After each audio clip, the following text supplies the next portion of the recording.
ბიძინამაც იცის რა არის სიცოცხლის ფასი და ის რომ შვილებმა უნდა იცხოვრონ დიდხანს, ყველა შვილმა. ვისიც არ უნდა იყოს ის შვილი. და როდესაც შენ ამის შესაძლებლობის გარეშე ტოვებ ადამიანს, რომელსაც საკუთარი შვილის გადარჩენის ერთადერთი იარაღი აქვს ფული. უნდა გქონდეს ფული, რომელიც არ აქვს, ძროხას ყიდის.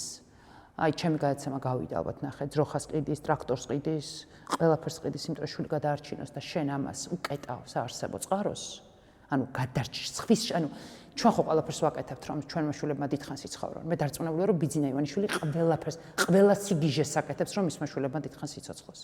და მე მესმის ყველა მშობლის, რომელებიც სიგიჟებს ჩადიან, რომ შვილებმა დიდხანს იცოცხლონ. ასე უნდა გავაკეთოთ რა, ასე უნდა მოვიქცეთ. მათ შორის ვინმე თუ მეტყვის, რომ შენ თუ ხეს მოთხრი ახლა და გადაიტან სადღაც, შენი შვილი დიდხანს იცოცხლობს, მე იმ ხეს მოვთხრი და გადავიტან, იმიტომ რომ ჩემი შვილმა დიდხანს იცოცხლოს. და ეს არ არის სიგიჟე, ეს არის ნორმა, ასია სწორი. და ეს არის ჩვენი რეფლექსი, მაგრამ მაშინ ყველაფერი უნდა გააკეთო იმისთვის, რომ სხვისმა შვილმაც დიდხანს იცოცხლოს და როდესაც შენ ამის წყაროს კეტავ და შენ ზუსტად იცი, იმიტომ რომ მე თქვენ ახლა რაღაცებს შენი ხეების მოთხრაც ძალას კარგავს. ზუსტად. და მაშინ სამყარო შენ არ არსებობს ღმერთი, ანუ შენ ვერ მიიღებ იმ ენერგიას, რასაც ითხოვს სამყაროსგან და ღმერთისგან. მე უბრალოდ ვიცი, რომ ხა ის ათეისტია და სხვა რაღაცების უფრო ჯერა, მაგრამ რა დაჯერებაც არ უნდა გქონდეს რა. არ იმუშავებს სამყარო შენსკენ. შენ თუ სხვისი შვილებისთვისაც არ თხრი ხეებს და არ გავეზოში, იმიტომ რომ სხვისი შვილების გადარჩნენ და შესაბამისად იცით როგორ რაღაცა მე თქვენ ველაპარაკებით თხრობით და უბრალოდ უნდა მენდოთ და მაყურებელიც უნდა მენდოს. ბიძინა ივანიშვილს ხო საბუთები უდევს და უდევს ციფრით. ამ ფონდს რა გაუკეთებია და ხო ზუსტად იცის რომ ამ ფონდში სადაც არც ერთი ხელფასიან თანამშრომელს არ უარსებია ბუღალტრის გარდა 24 შვიდზე სხვებისთვის როგორ უმუშავია.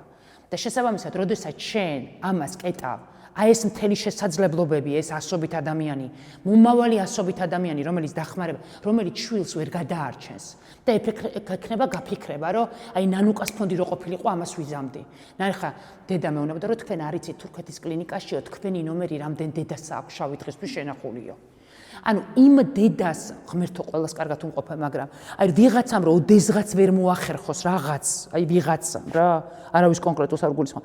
იმას ხო ექნება იმის გაფიქრება, რომ ფონდს რომ ეარსება, ჩემ შულს გადავარჩენდი და ამის შესაძლებლობა ხო ბიძინამ ჩაუკეტა. ანუ ეს ენერგია სად წავა? ეს გზავნილი, იმ დედის ფიქრი, იმ დედის გაფიქრება, ხშირ შემთხვევაში სამართლიანი წყევლა, სად წავა? ამ დროს ხო წყევლა მაწყევრის არ არის, დედა რო შვილის გადარჩენისთვის ითხოვს. ეს ხო გულწრფელი ამოხეთქვა და შესაბამისად ამას სად გაიქცევა?